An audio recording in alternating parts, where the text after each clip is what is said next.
Welcome to Organizational Sherlocks, the podcast where business meets psychology and your organizational puzzles meet their match. Join us for captivating stories and practical solutions to unravel your toughest challenges. I'm Dr. Elizabeth Fleming. And I'm Morgan Ashworth, your guides to a prescription for business success.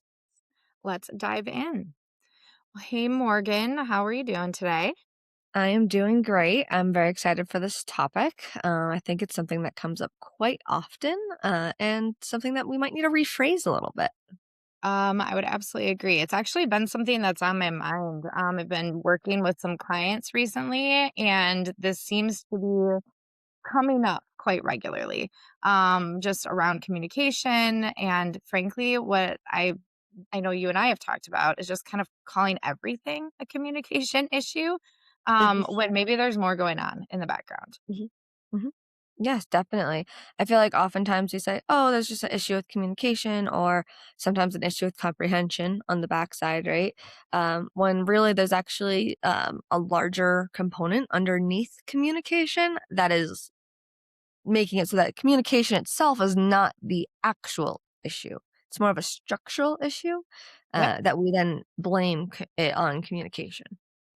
Yeah, absolutely. I would say that, again, like to your point, I mean, we always talk about it as a communication issue. And don't get me wrong, I think there are moments where there absolutely is, right? Where it's like two ships passing in the night and people are not actually communicating. But um when we when we blame everything on communication issues and we don't look at the root cause or kind of like what's causing the communication issue, I think that's where we as organizations really struggle, because we're not seeing things clearly, if that Mhm. makes sense. Yeah. Yes. No, I completely hear you. It almost sounds like there's something missing in a foundational way that is leading to communication gaps of some sort. But at the same time, it's really not a communication gap because it's a structural gap. There's Right. something in that foundation that you usually communicate that you can't because that foundation is not existent.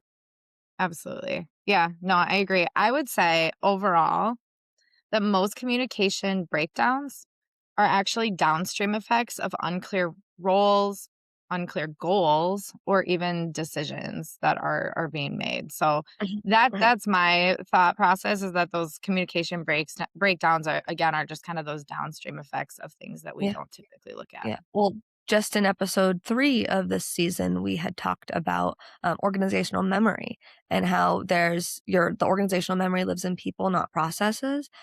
But obviously, you need a process surrounding it. And so, when it comes to communication, the systems do help communicate in a way. So if those systems aren't clear, aren't known, um, don't have protections around them, then yes, you're going to have issues with knowledge more so than you're going to have issues with communication. Absolutely. Yeah. No, I think that's totally fair.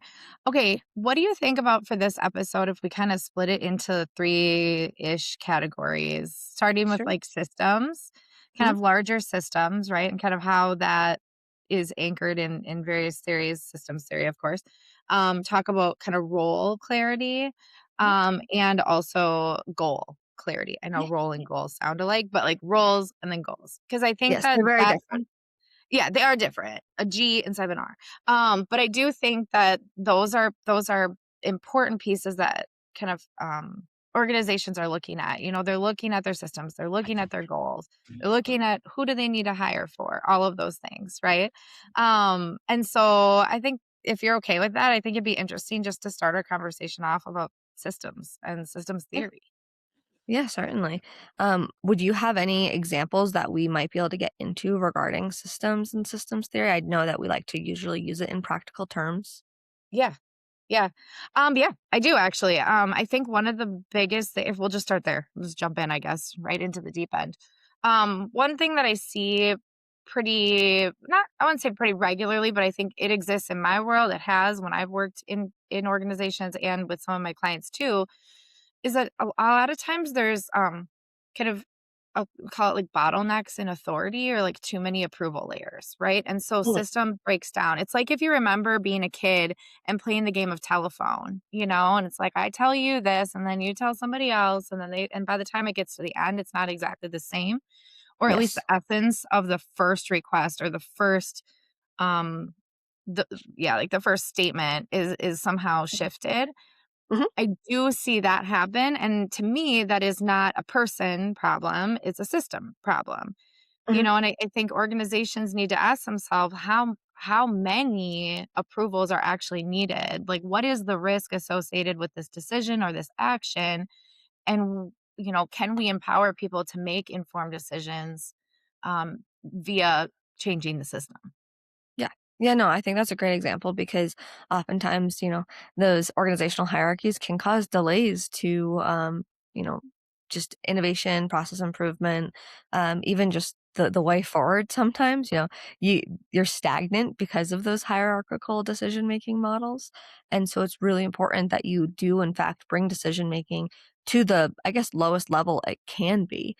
Yeah. To an extent, I know like a manager, they could get a request from one of their team members, one of their employees, and then that manager might then push it up to the next person and push it up to the next person. When all in all, that manager also could have just said no in the first place if they knew it wasn't possible.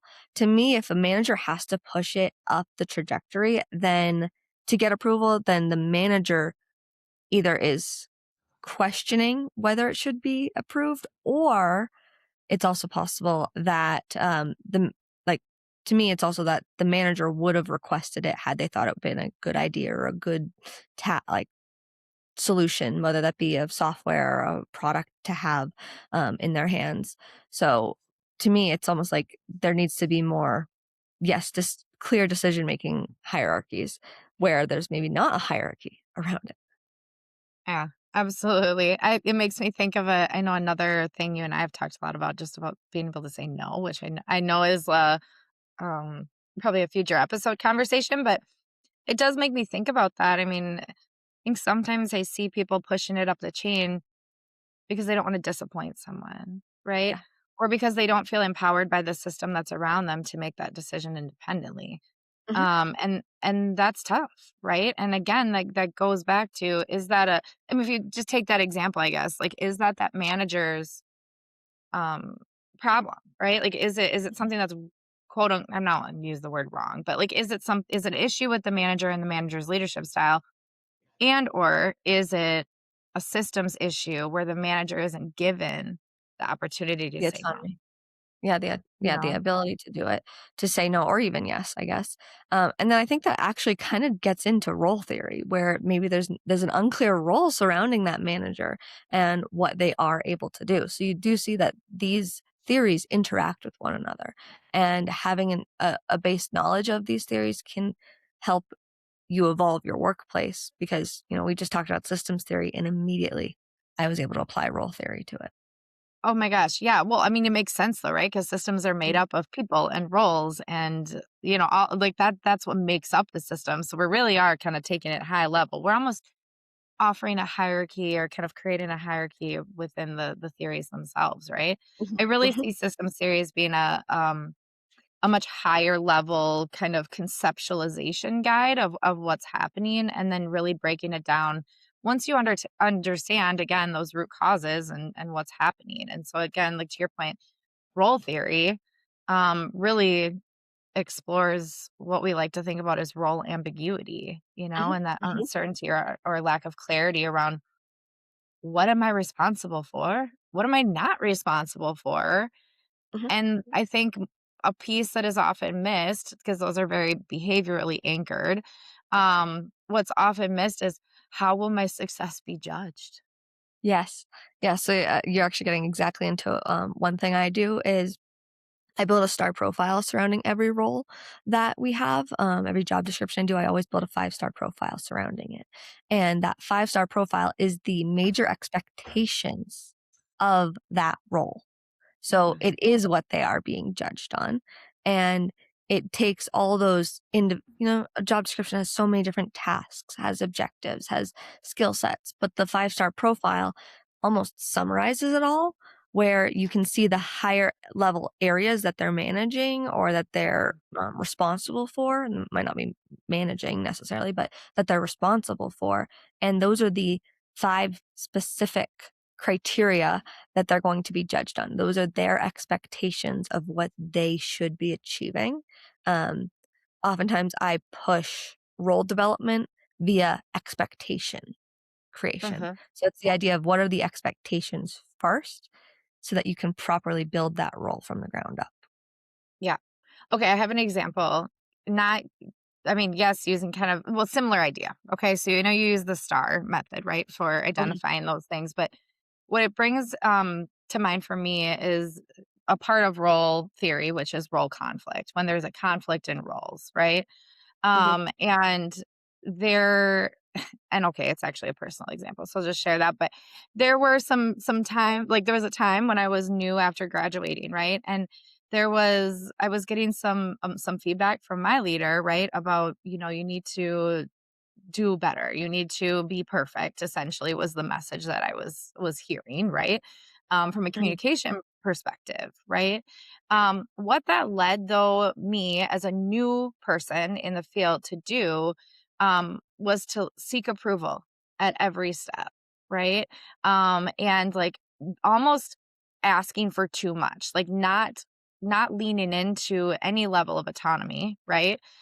mhm, And as a new person in the field, like I needed to build that autonomy. That's exactly what I needed. And so the message of be perfect was also almost kind of doing the opposite of what was needed to happen, right? Because what my boss was seeing or my leader was seeing is that I wasn't confident, right? I didn't know what I was doing, right? And I was asking for all of this feedback all the time when in reality, if we look at the core kind of, or again, that root cause, that core cause, it was that the role that I was given had incompatible expectations, right? You're yeah, telling me to be perfect, but that wasn't actually the role because I was a postdoc, like I'm not yeah, intended to be perfect in that moment, but it wasn't outlined clearly what that role, my postdoc role was and what it was supposed to be. And so it was mhm, contradictory, right? And that's where I think yeah, for you using the STAR method, it offers some clarity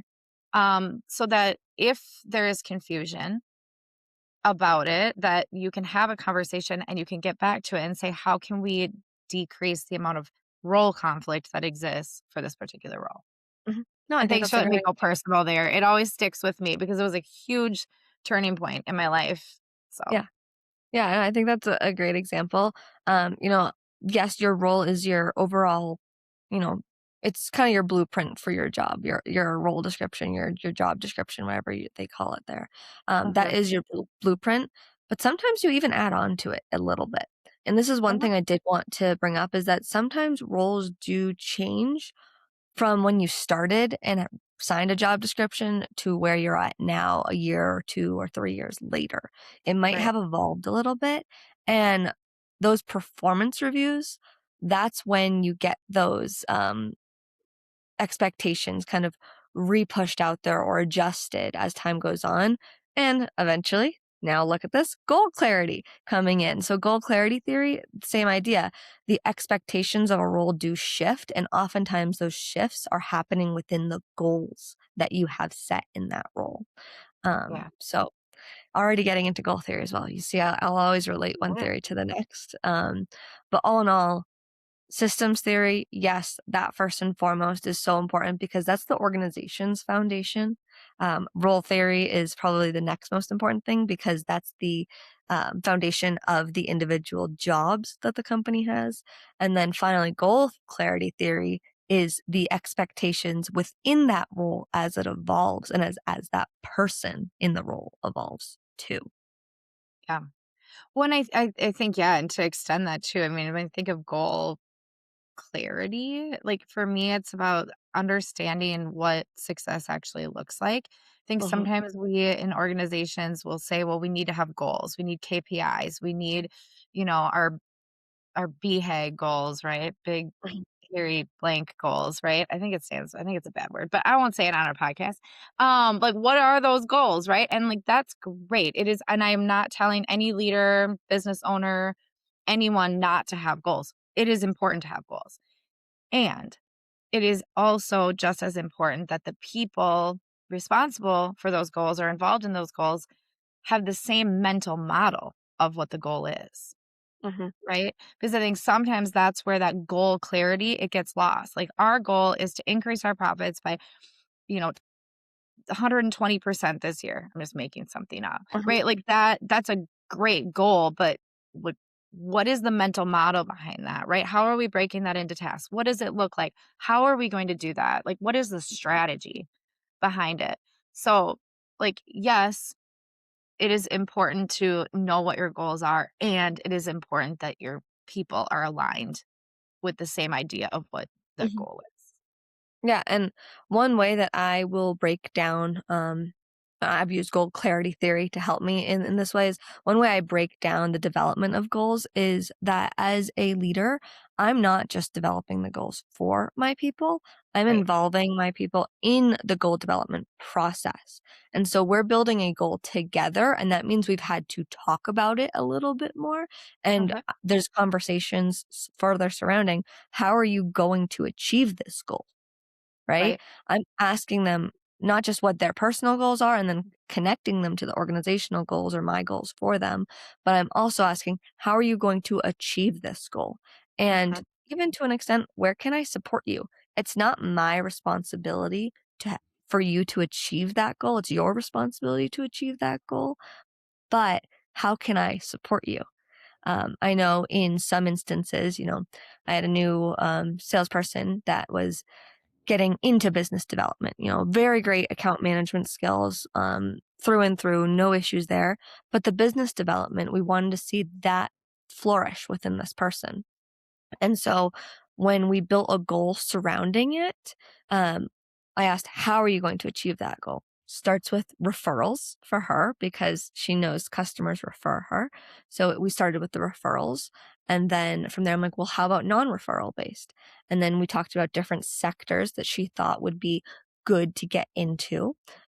So we started talking about that. And then now, as we continue on, I've actually been meeting with her on a biweekly to a monthly basis to see Uh-huh. where she's at and see where she needs continued support or guidance. Um, Sometimes to even challenge her expectations of what's going to happen. We actually again just last episode talked about some sales techniques and with cognitive dissonance and whatnot. And so even within talking about those situations, I actually apply it within my regular meetings with her.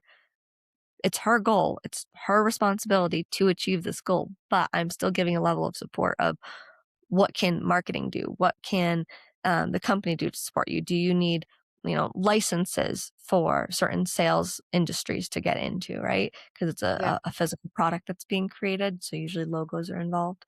Um, and those goals are developed together. And those goals are checked in on through time as well. Uh-huh. Yeah.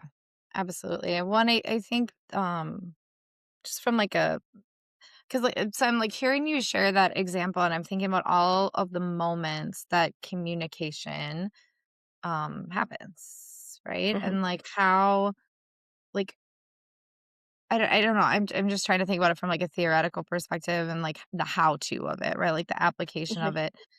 Because we because that I mean the communication is really important, right?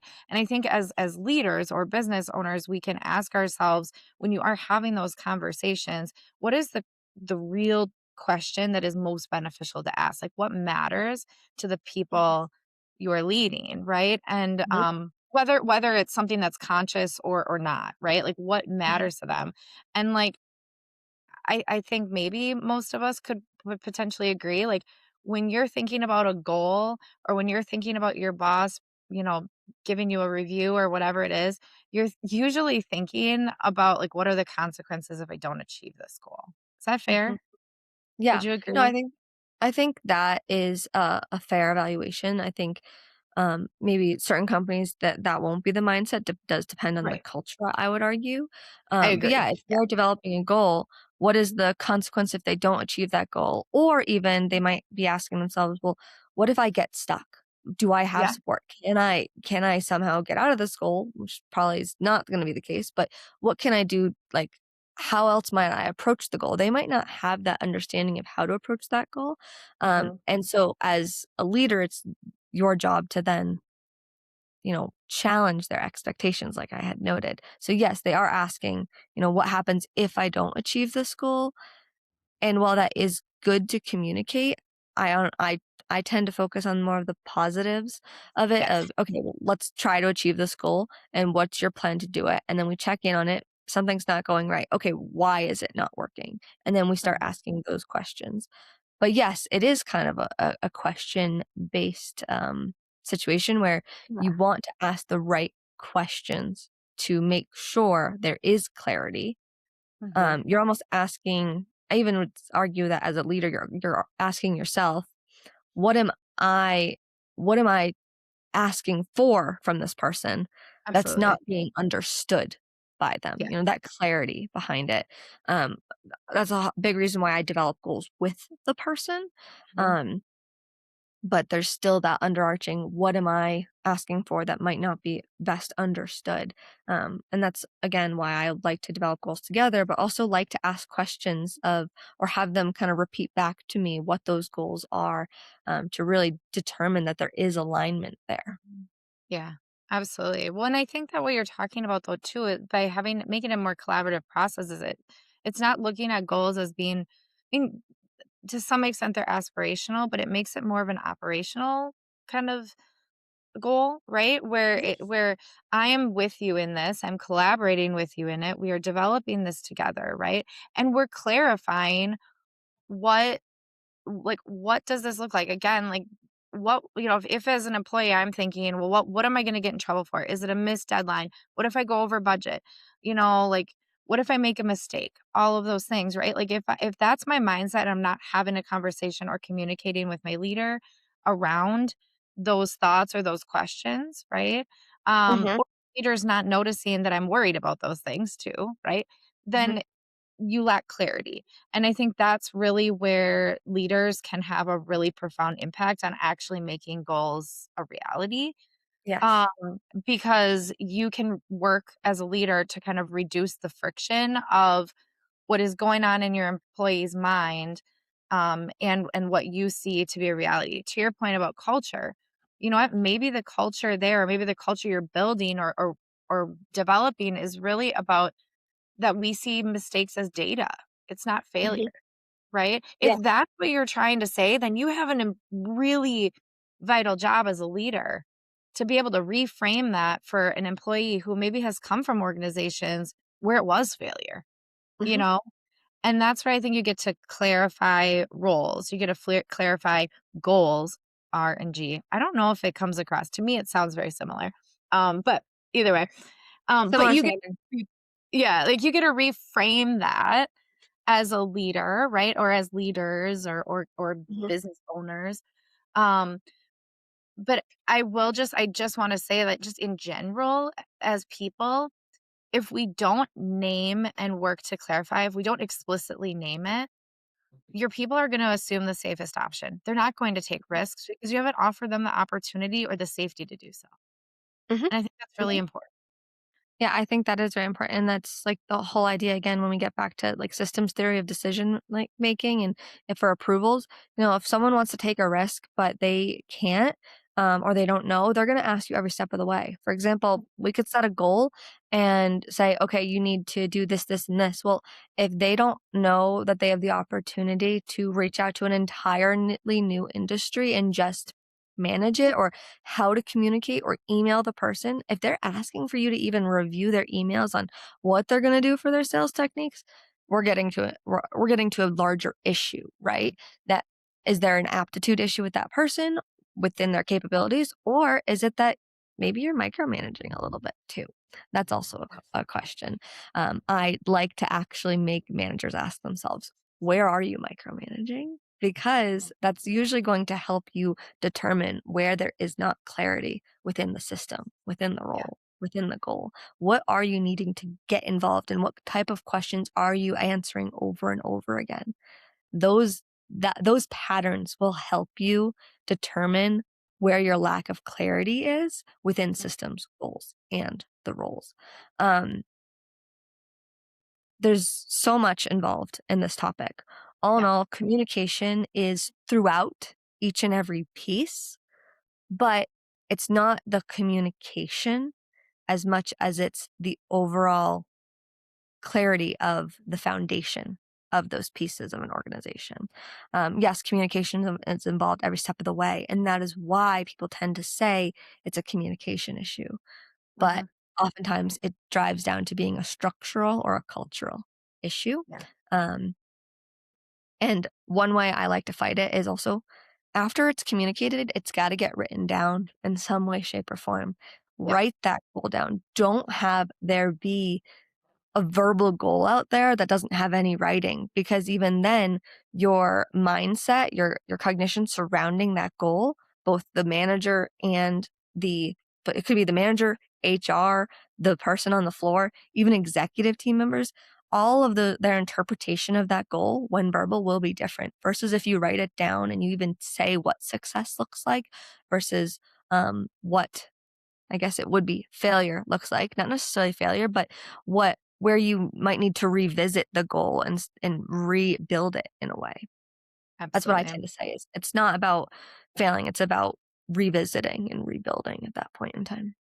Yeah.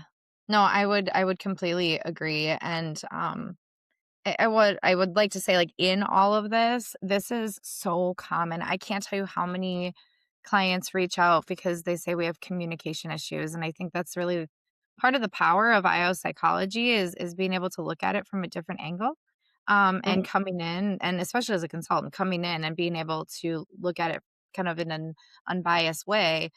Is it communication really, or is there something more going on, right? Is it the system itself? And I think, again, for anyone listening, any of our listeners who are business owners or leaders or responsible for a lot within an organization, I want you to know that this is incredibly common, but it's also incredibly fixable, right? mhm, And I think part of it is looking at communication as less of a problem, and really treating it more as a source of data, so that you can work to change the system or improve the system in a way that will then enhance the communication, mhm, right? mhm. Yeah, Um, no amount of superficial messaging will fix the foundational issues that are in an exactly. organization. So you Yeah. need to clarify your structure, your expectations. You need job if you don't have job descriptions, you better write them. That's Yes. what I will say. Absolutely. I spent a significant amount of time rewriting our job descriptions because we actually review them every so often. And Yeah. even then, like every year, pretty much every year before we hire for that specific role, we are going to revisit the job description and make sure it's still aligned with the organization. Because also you want to make sure you're hiring the right people for that the correct level of that role. And it's a knowledge that not just the manager has, not just the Mhm. employee has, but it's also knowledge of how it affects the other parts of an organization. So HR might need to hire for that role. So they need to have a clear expectations of it. Mhm. I think the role might, partner with different departments and, that clarity of how they partner with those different departments, if it changes, it needs to be clarified. And the other departments then need to have their roles clarified for how they collaborate with it, right? Mhm. So there is a lot that goes in it. Again, yes, this is why IO psychology is a great perspective to have since we're applying those psychological theories into the environment. And oftentimes it's on a practitioner level. So we're taking them and making actionable changes with them, obviously with the help of organizational leaders, change managers, HR, etc. Um, but anytime you're working with an IO psychology professional or you're working with a consultant, ask them, where did this change come from? Where does this recommendation come from? You can learn as it happens too. Ask about the theories that they're using. Ask about the intervention methods that they're using. Yeah. I couldn't agree more. I love when people get kind of curious and in that nerdy space with me. I think it's really fun. So, um, yeah, gosh, this conversation was really good. I really think that we could talk about communication, probably 100 times over, because it's a foundation for so many things. And I just really appreciate this conversation. So thank you for having Yeah. it with me, Morgan. Yeah. So all in all, when you are about to tell yourself is like, oh, they just didn't understand me or oh, they didn't communicate that properly, try to dig in a little bit. See what Yeah. else there might have been underneath that communication that might be a structural issue than Yeah. anything else. I agree.